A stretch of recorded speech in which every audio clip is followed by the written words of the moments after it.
perceive motivation. You're more motivated. So the deal is, for yourself, sit back and reflect. Be mindful of the choices you have and talk about being a success seeker rather than a failure avoider. It's all how you talk, how you communicate to yourself and to others. You just can't turn on passion. You can't just turn on the desire to execute a task. It just doesn't work that way. And honestly, that isn't even what motivate means. To motivate actually means to provide a motive, a reason why. When you have a thing that is pulling you through because you're legitimately excited about it, that's when things start to happen. So I find that a lot of times lack of motivation has to do with not structuring your life in a way where you actually care about the outcome. So find that thing, stop judging yourself, because I think everybody at least sees a flicker of interest inside of them, something that they really find interesting and they want to at least explore deeper.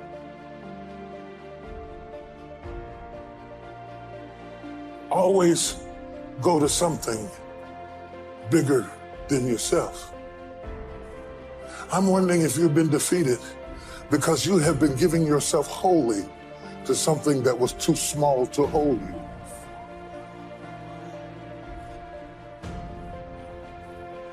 Have you thrust yourself into a glass of water? Yes, sir.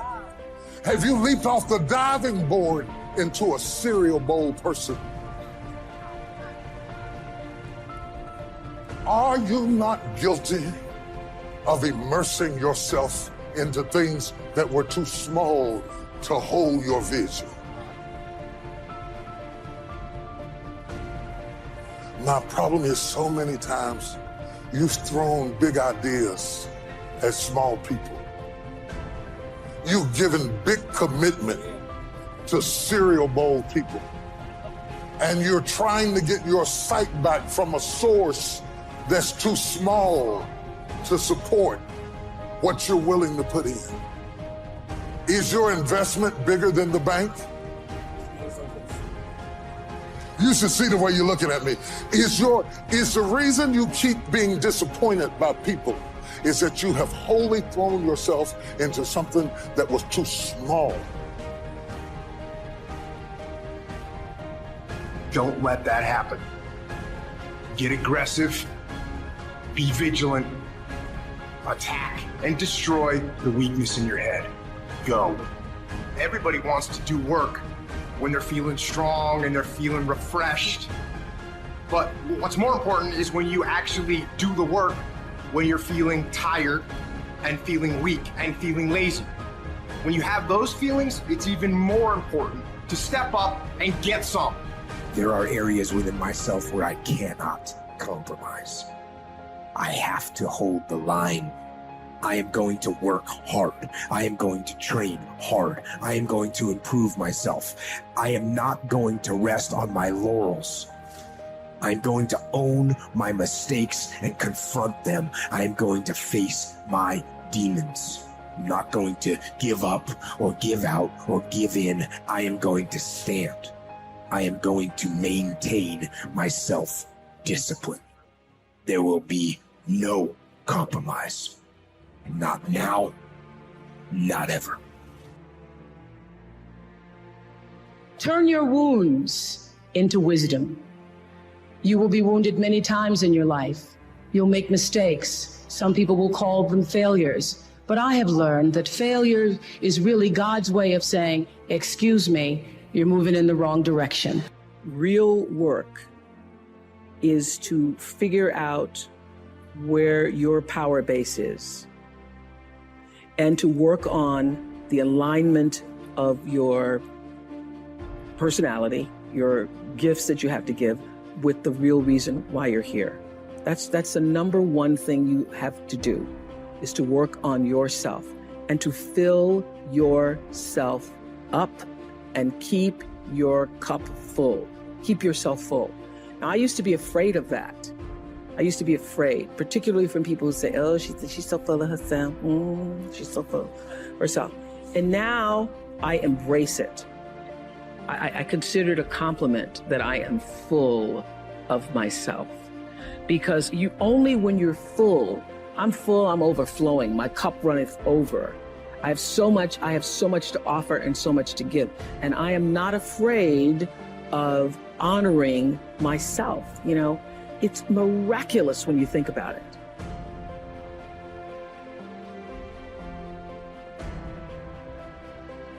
We are busier than any other generation we have seen in the last 300 to 400 years. We are so busy. We are busier than a one-arm wallpaper hanger. We're just busy.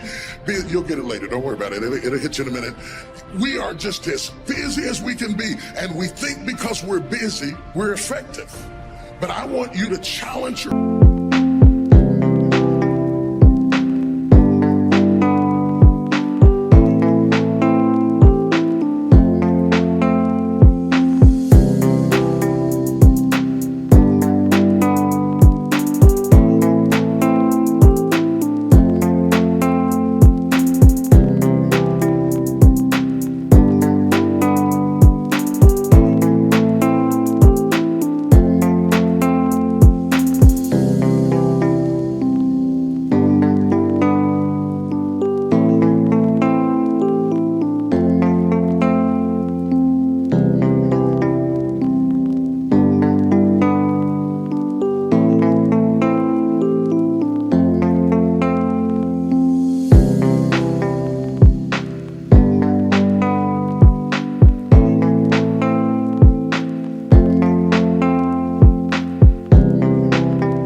schedule for a minute and ask yourself, are you really being effective, or is your life cluttered with all kinds of stuff that demands you and drains you and taxes you and stops you from being your highest and best self? And are you substituting busyness and all the chaos that goes along with busyness from being effective?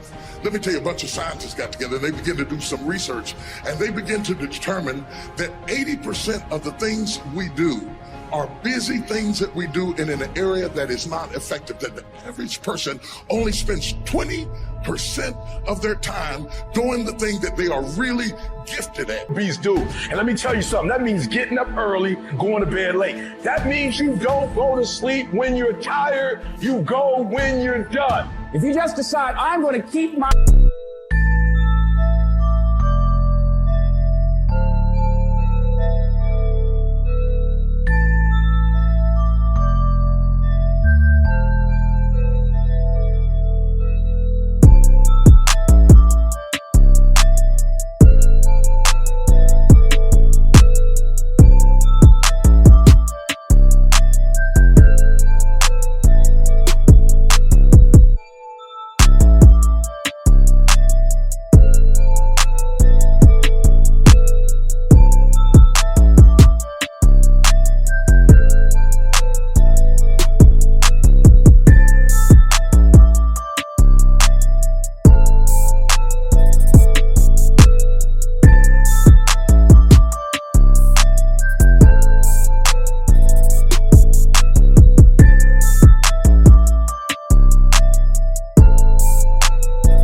word. If I say something, I'm going to do it regardless.